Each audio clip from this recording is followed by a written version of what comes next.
The H1B Guy here, and for today's video, the H1B Guy reviews H1B workers by geographic area. But before we do that, I just wanted to thank everyone who's taken the time to watch one of my videos. I truly just want to help people and help educate everyone on the H1B visa and other immigrant benefits that can be very confusing and often mislabeled. If you're not already, please subscribe to the H1B Guy channel. Just take a few seconds and go ahead and do that right now. It really helps the channel and helps for me to keep producing content like this and to continue helping you. Now, let's get to the article. In an article written by Neil Ruiz and Jens Manuel Krogstad for Pew Research Center on March 29, 2018, titled East Coast and Texas metros had the most H-1B visas for skilled workers from 2010 to 2016. So here's the article. Quote, the employment of high-skilled foreign workers with H-1B visas centered in large East Coast metropolitan areas from fiscal year 2010 to 2016. Those foreign workers also made up a significant part of the workforces in several Texas metro areas, according to a Pew Research Center analysis of previously unpublished metro-level government data of H-1B visa approvals obtained through a public records request. The H-1B visa program is the nation's largest temporary employment visa program.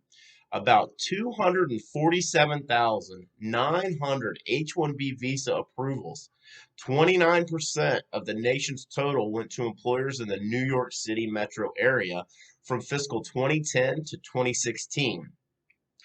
Most recent years for which data is available is this 2010 to 2016 data.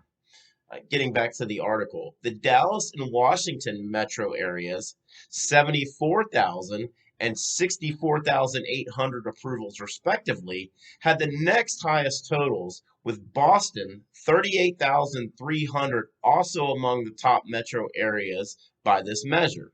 The data obtained from U.S. Citizenship and Immigration Services include details of those approved for an H-1B visa. When looking at the footprint of highly skilled foreign workers by metro area, College Station, Texas stands far above the rest, with about 32 H-1B approvals per 100 workers. More than 99% of the metro area's H-1B approvals went to employees of Cognizant Technology Solutions Corporation, sometimes labeled CTS, whose headquarters are in College Station.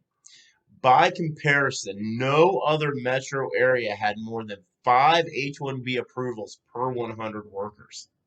The San Jose, California metro area, home of Silicon Valley, trailed the leading metro areas on these measures, despite being home to some of the world's most famous technology companies.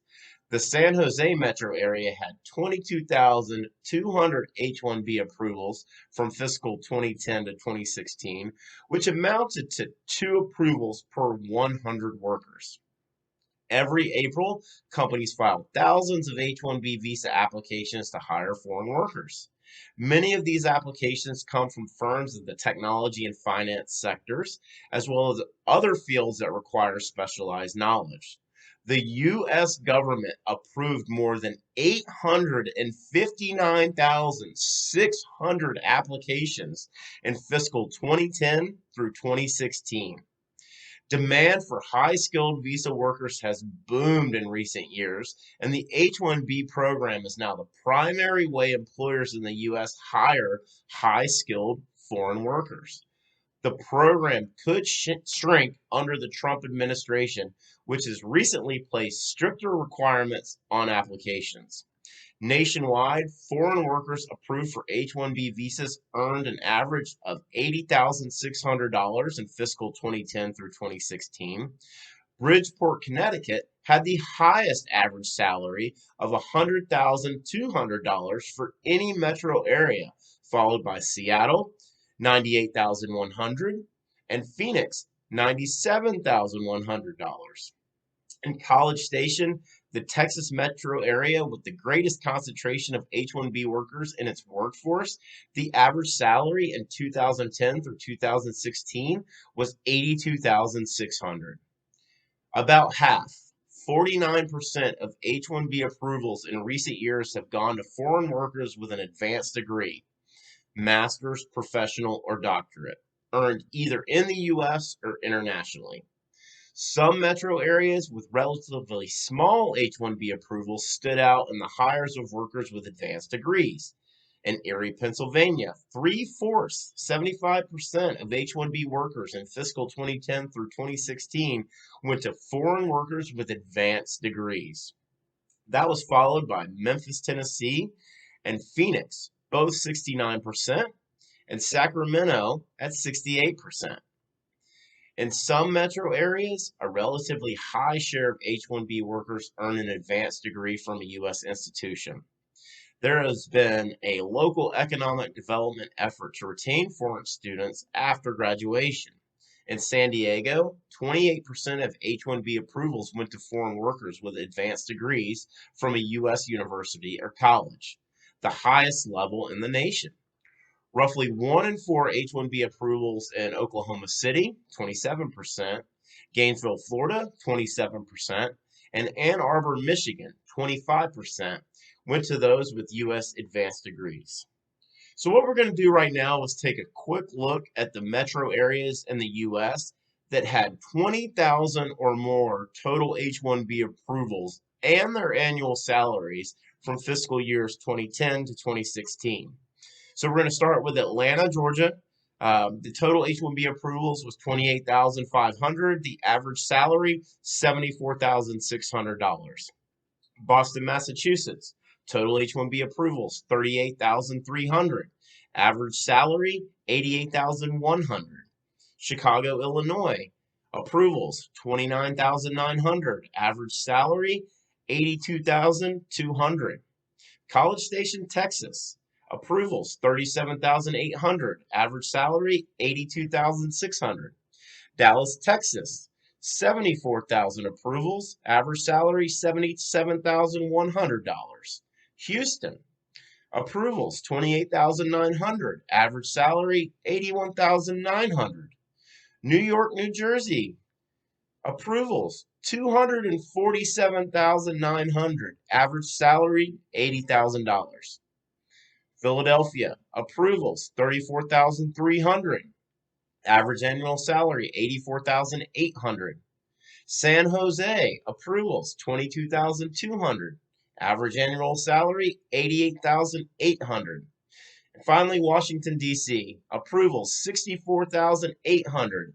Average annual salary, $73,900. Although this research article covers data from fiscal year 2010 to 2016, the article was published in March of 2018. While some things have shifted in immigration benefits, the scrutiny in which the H-1B visa, and L1B for that matter, has been under in the last 3 years is clearly evident in the H-1B approval percentages that we covered in our video titled the H-1B Visa Approvals 2015 to Present. So here's a quick recap of visa approvals, H-1B, from 2018 through the beginning of 2020. H-1B approval percentages were 84% in 2018 and 2019, 84.9%. And in 2020, we see those numbers currently at 83.4%. And then a quick recap on the L1 approvals for fiscal year 2019 as issued by the Department of State. That was 76,988, and that includes both L1 and L1A and L1B. And then 35,228 for fiscal year 2020 for both L1 and L1A and L1B. And this was mentioned in our post video on Monday, the H1B versus the L1B visa. For me, it's really interesting to see New York, Washington, D.C., and Dallas metros leading the way with overall approvals over this 6-year period. It's not really so surprising to see New York with its large financial sector and also other very large sort of corporate headquarters that are located in New York. And then, of course, Washington, D.C., with the federal government, as we discussed yesterday on the H1B Guy reads between the lines. But Dallas coming in third was a surprise, as for me, I probably would have personally guessed Silicon Valley or the Bay Area. If you add College Station, Houston, and Austin metro areas to the overall Texas numbers, you're looking at over 150,000 H-1B approvals in Texas in this 6-year time frame.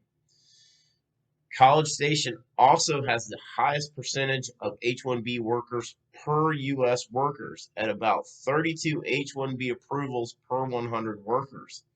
As referenced in this publishing, it's primarily due to Cognizant Technology Solutions, one of the largest integrators who stands to lose a lot in the debate that's currently happening around Senate Bill 386. And finally, the average H-1B salaries provided included the overall average across the entire country of $80,600. But Bridgeport, Connecticut led the way with an average of $100,200, followed by Seattle at $98,100, and then Phoenix at $97,100. If I'm being honest with you, I would have been very, very wrong in guessing the over-under on the average annual salaries for Atlanta, Dallas, and Washington, D.C. I would have said that they were at least a minimum of $85,000. Very surprised to see these numbers in the mid to high 70s from data that's really just a few years old. I'd be really interested to see what 2018, 2019 numbers look like, but I felt like those compensations for Atlanta, Dallas, and DC were a little bit low on the average. As for the advanced degree numbers, it's not surprising to see that 49% of H-1Bs issued have gone to advanced degrees or higher. Definitely a big push recently on that. So we see that here in the numbers and the data being actually accurate. Other areas that we've not mentioned that have over 10,000 H-1B approvals in this 2010 to 2016 timeframe include Detroit Metro, Research Triangle Park area, Miami, Fort Lauderdale, San Francisco, and Tampa, St. Petersburg. As clearly evident, the H-1B population tends to be in very large metropolitan areas that also have a large corporate enterprise environment, primarily driven by technology. Just look at the top 10 areas we highlighted earlier. The common theme is that there is an abundance of Fortune 500, financial, health, and startup-driven organizations, with the only exception being Washington, D.C. Were you aware of the top 10 metro areas for H-1B approvals? Are these numbers higher or lower than what you thought they might be? Were you surprised by any of the data provided in this video? If so, leave me a comment below. I'd love to know what you think about this data that was provided by the Pew Research Center. I wanted to mention no video tomorrow, but check back on Friday for another episode of the H1B Guy News, and that'll be released on Friday, August the 7th. As always, please like this video. Please subscribe to the H1B Guy channel. Really appreciate all support. Click the bell for notifications.